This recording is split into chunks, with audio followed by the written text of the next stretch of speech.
না পারি সেজন্য তারা ঠিকঠাক মতন প্রস্তুতি গ্রহণ করে বসে আছে। একটা মানুষের ভুল হতে পারে, তার ভুলের যে পাওনা তাকে সে পাওনা পেতে হবে, তাই হবে না? আমি তোমাদের কাছে প্রশ্ন করতে চাই, বেহেশত দোজখ বানাইছে কিনা? আল্লাহ তার বান্দার প্রতি এত মহব্বত করেছে, খালি বেহেশত বানালেই তো পারতো, দোজখ বানানোর কোনো দরকার ছিল? এই কথা বলো না কেন? তাহলে আল্লাহ দোজখ বানালেন কেন? স্বাধীন দেশ আমরা, বলো তো আমাদের স্বাধীন দেশে জেলখানা আছে নাকি নাই? এই স্বাধীন দেশে আমরা যা বিদায় চলবো, এর জন্য আবার জেলখানার প্রয়োজন হবে কেন? কারণ বোঝা গেল এখানে কিন্তু শিক্ষা নিতে হবে। আমাদের যদি কেউ ভুল করে, আল্লাহ যেমন তার বান্দাকে তো মহব্বত করে সৃষ্টি করার পরও যদি ভুল করে তা করে তুমি,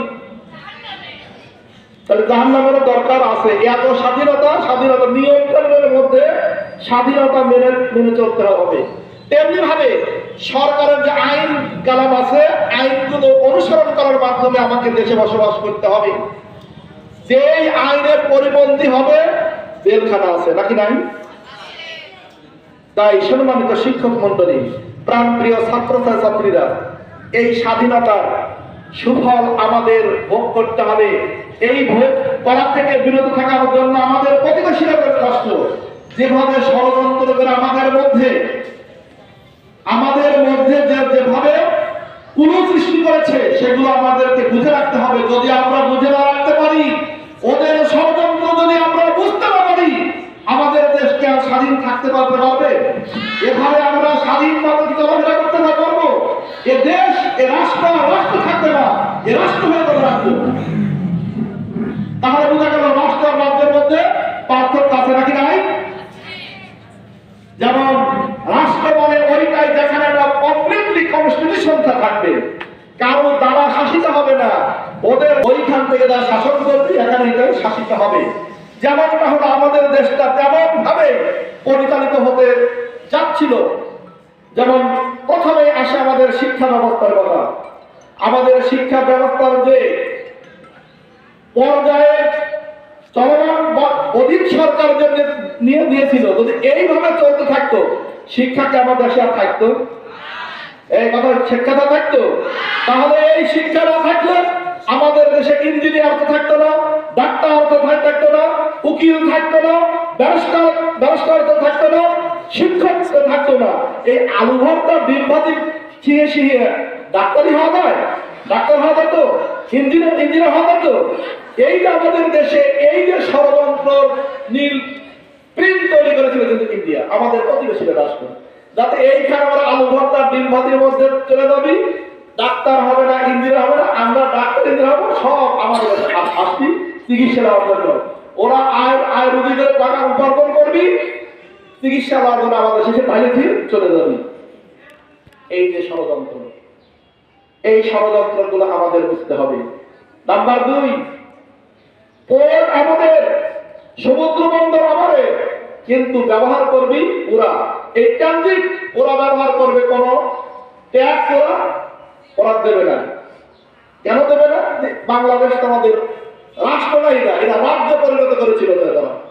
কিন্তু এদেশের মানুষ, এদেশের যুব সমাজ, এদেশের ছাত্র সমাজ এই দৃশ্যটা উপলব্ধি করতে করে তারা বুঝতে পারলো যে না, এই কিছু হতে দেওয়া যাবে না। একবারে 36 জুলাই সংগ্রামের মাধ্যমে 5 জুলাই ইন্ডিয়ার সকল ষড়যন্ত্রকে মূলোৎপাটন করে দ্বিতীয়বার আবার দেশ তারা স্বাধীন করে প্রতিটি কাজকেই তারা পুনরাবৃত্তি আবার করতে পারতেছে নাকি পারতেছে না? শিক্ষা ব্যবস্থা ফিরে আনছে নাকি আনে নাই? ওদের সুবিধা ট্রানজিট বন্ধ করতে পারছে নাকি বলে নাই?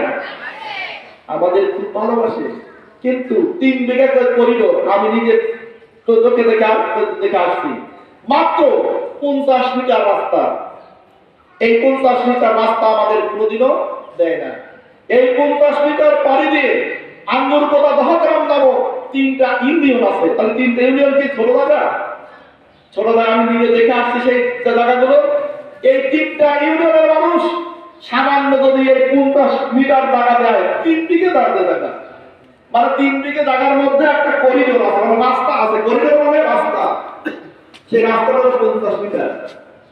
এই 50 মিটার রাস্তা তারা না দেওয়ার জন্য 3টা ইউনিয়ন তারা সিটবহন নামে পরিচিত।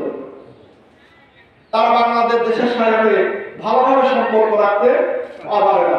তবে এইটুকু যদি তারা যদি আমাদের বন্ধুই হতো, 3 বিঘা জায়গা আমাদের কি তারা বন্ধ করতে পারতো? কথা এখানেই শেষ নয়। আমাদের সবচাইতে সুন্দর ব্যবস্থা করে নেপালের সাথে। নেপালের সঙ্গে কিন্তু সরাসরি রাস্তা আমাদের শুধু এই পার্শ্ববর্তী আমাদের প্রতিবেশী রাষ্ট্র দেয় না। সামান্য 200 মিটার বাংলা বান্দাতে দিয়ে আমি সেটা দেখে আসছি।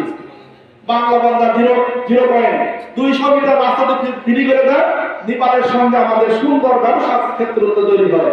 এই 200 মিটার রাস্তা আমাদেরকে প্রতিবেশী রাষ্ট্র দেয় না, বরং তারা আমাদের বাণিজ্যের ক্ষেত্রে বাধা, শিক্ষার ক্ষেত্রে বাধা, ধর্মের ক্ষেত্রে বাধা, সমাজনীতির ক্ষেত্রে বাধা, রাষ্ট্রনীতির ক্ষেত্রে বাধা, পররাষ্ট্রনীতির ক্ষেত্রে প্রতিটি জায়গায় ওরা বাধা সৃষ্টি করে বলে আমরা তোমাদের বন্ধু। কিন্তু সবাই এরা ষড়যন্ত্র ধরে ফেলেছে।